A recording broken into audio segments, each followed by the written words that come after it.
You know, something tells me this is probably not a good situation to be in. And the more I think about it, the more I'm like, how do I get down from... Oh.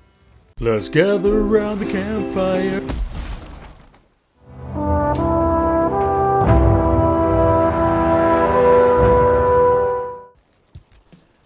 Hey everyone, and welcome back to The Legend of Grey. Last time I defeated Motor. Barely.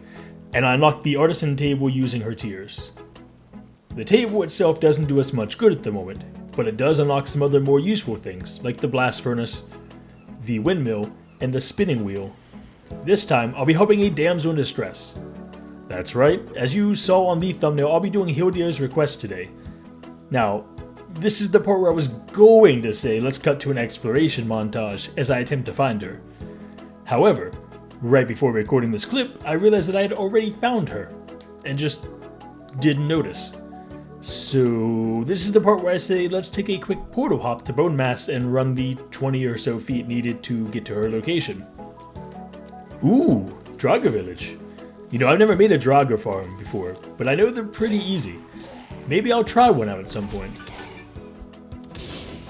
And so, after a long walk of about 3 minutes, I finally made my way to Hildir here in the meadows.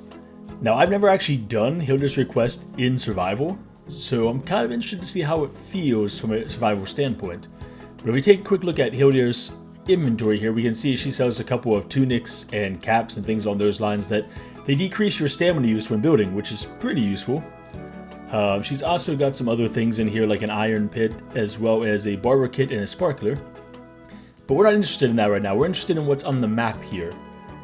And so we can see that we just added some map locations to our map, including the Howling Cavern, the Smouldering Tomb, and the Sealed Tower. Now each of these is a different type of dungeon in a different biome with a mini-boss. And our goal today is to finish all 3 of these dungeons and bring the items back to Hildir. So it's basically a fetch quest, but 3 different fetch quests. So let's make it happen. Seeing as how far away the dungeons were, it just felt like the right time to take my maiden voyage from the docks here. And I've been wanting to do this ever since I built this dock, so this is a pretty exciting moment for me. So if I can just find the right spot for my boat here, and there we are. Now this baby's gonna need a name, and I was thinking the SS Anne. No wait, that's already been done before. We have to pivot here. The SS Hildir, because I'm gonna be riding her the entire... That's probably too much for you two. Is that too much? Let me know. Anyways, let's just get there. And since we're boating and it's going to take us several minutes, it's time for some music. Making my way downtown, boating fast, islands passing on westbound.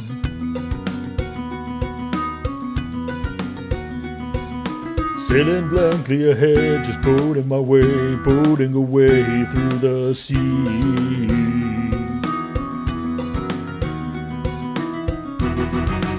And I see it, a sea serpent, and now I'll die. Wait, you guys didn't actually think I was going to do that entire song, did you? I'm no Vanessa Carlton, so let's just get to the island and do some exploring.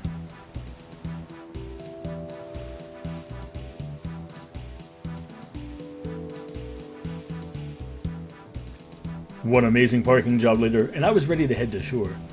Now, based on the close proximity of the 2 dungeons on the map, I assumed they're both on this one island, and I think the smartest thing to do here is to head to the Smouldering Tomb first, since it's probably going to be very easy. And it wasn't long until I finally came across my destination, where I was promptly greeted by some 1-star skellies. Now right away I noticed that this dungeon had a bit of a different vibe going on than the others due to the torches out front. Those aren't normally there. After promptly defeating the skellies outside, I went in, and the whole reason you're seeing this clip right now, even though I've been to many crypts already in this playthrough, are because of these special additions Iron Gate put into this tomb. Yeah, it's got all the normal features like spawners, mushrooms, etc, etc. The enemies are all stored, which is nice. However, check this out. There are actually coffins that spawn enemies, and it just works. Feels really cool. Makes me wonder why it wasn't in the regular crypts. Anyways, boss time. Now, what can I say here? Brenna is awesome aesthetically. It's a flaming skeleton with a flaming sword. But difficulty-wise, there's not much of a challenge here.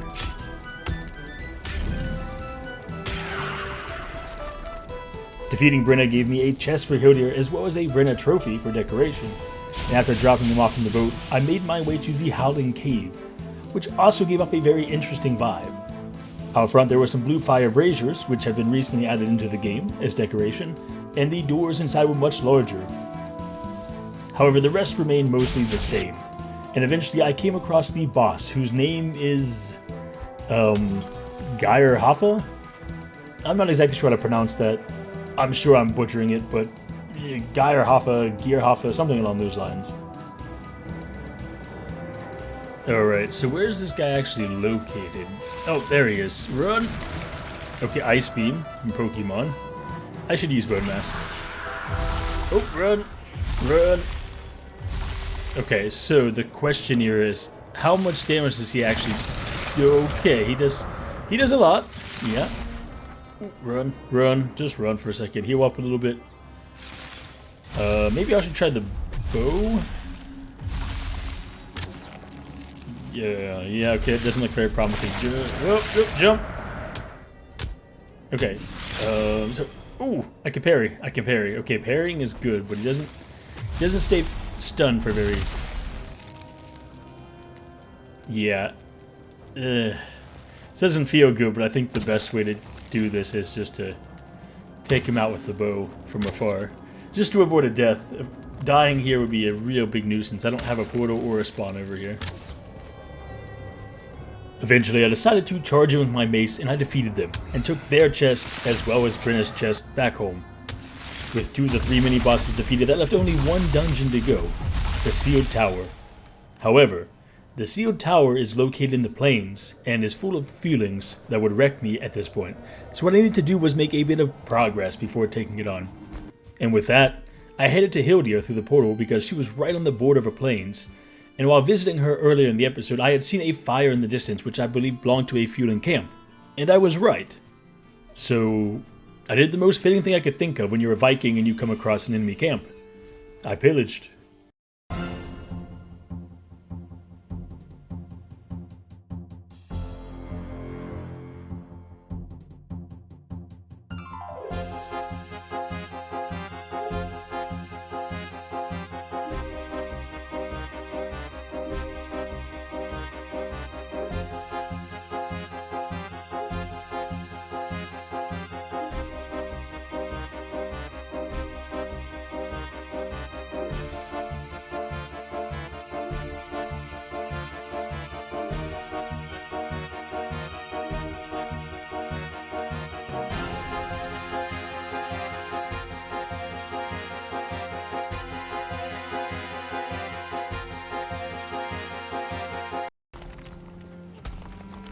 After claiming victory against the little green men, I decided to build a farm here.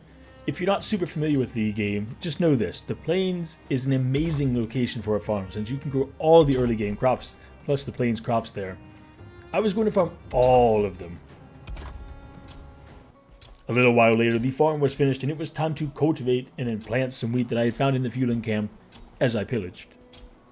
And soon after, I had set my sights on another material I was eager to get my hands on: tar. Little did I know that the growths that inhabit these tar pits were much more eager to get their, well, they don't have hands, so their folds, their rolls, they were much more eager to get their blobbiness all over me.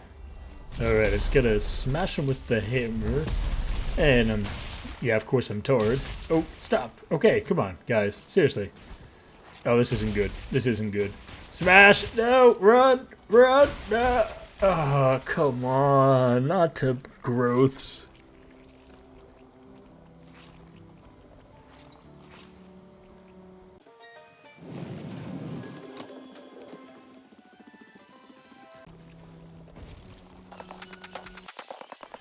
One teleport of shame later, and I was back to work. The easy way to make the most out of these tar pits is simply to dig a massive hole and then connect it to the pit to drain all the tar out. Otherwise, all the goodies get stuck in the tar. Eventually, I was able to drain it, and I took home quite a lot of this precious resource. With my goal of beating the CO Tower in mind, I decided to go on a massive adventure throughout the plains. I pillaged until I couldn't pillage anymore. Collected some of these wonderful berries that are quite plentiful in the plains. Came across some of the local wildlife. Collected some artifacts that would be very, very useful in the near future. And incited a few wars. All in a day's work for Grey. All in a Grey's work? Is that too conceited? Probably.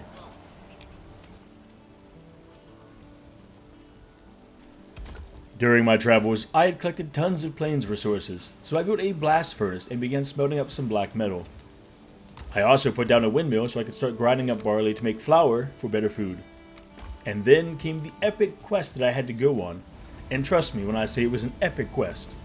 I spent way longer than I wanted to looking for the final plains item that I needed. Flax. Luckily for you though, I have the power of editing, so let's jump to the good part. Alright, so there's a small army sitting here at the bottom of this. Okay, run. That is not good.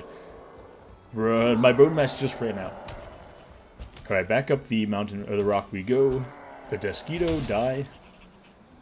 Yeah, I think the best move here is to just use arrows without the bone mass power. There's berserker brutes, especially the 1-star, they'll just wreck me.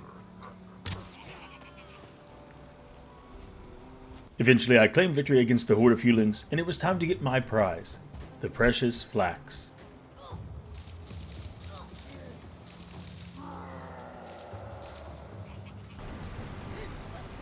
A little while later, and I was swimming in linen thread, and it was time to get some better armor and better gear. So I made a padded cuirass, padded greaves, a padded helmet, my favorite mace, the porcupine, a black metal shield, and the ever-stylish Locke's cape. I was looking good, but more importantly, I was looking like someone who could take a beating and survive a few hits. If I could sail into the sky, do you think Golden would be my guide? 'Cause you know I'd sail 1,000 miles if I could just kill you.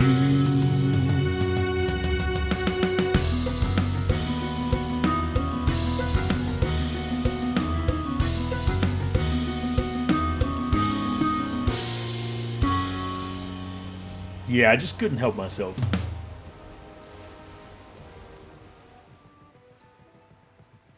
After about a 15-minute sailing trip, I made it to my destination, where I had to run through a plains and mountain just to get to the tower itself. I then scaled the tower using perfectly safe ladders, which I definitely did not fall off of several times. And then I entered the dungeon. Now this dungeon is teeming with Hewlings and Shamans. They are literally just everywhere.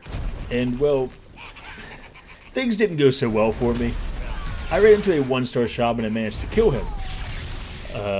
But the residual fire took me out because I forgot to bring fire resistance mead, like I always do. And then I realized I didn't have a portal set up, so boat of shame it was.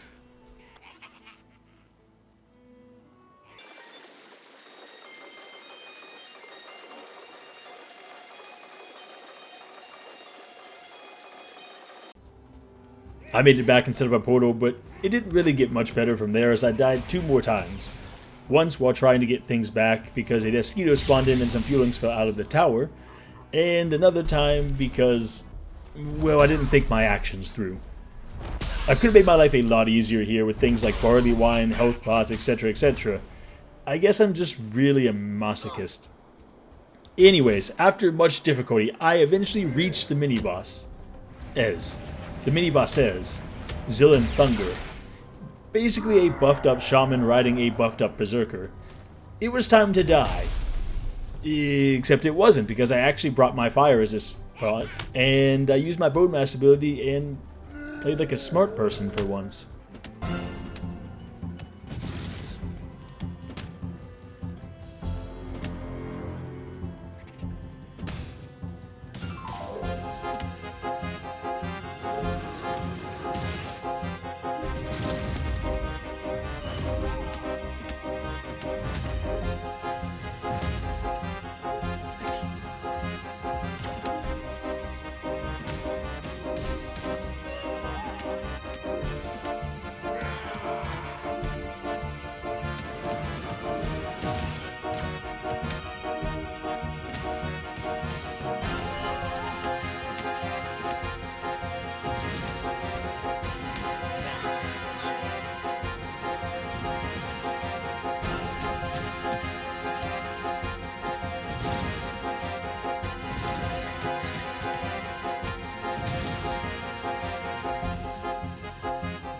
Honestly, a really cool boss fight with 2 distinct phases and plenty of different attack types and mechanics. The 2 enemies work really well in combination with each other. Finally, I was able to take Zill down and collect the 3rd and final chest, and now there was only one thing left to do. Visit the only waifu left in the whole world, Hildir. So here I am, slowly walking towards my rewards. These chests weigh a lot, so carrying all 3 just instantly encumbers you. I then turned in all the chests and unlocked the full Hildir trades, meaning I had access to tons of different hats and tops and items that were mostly for looks. I bought a fire pit, a barber kit, some fireworks, and then some clothes before heading back home for some well-deserved rest.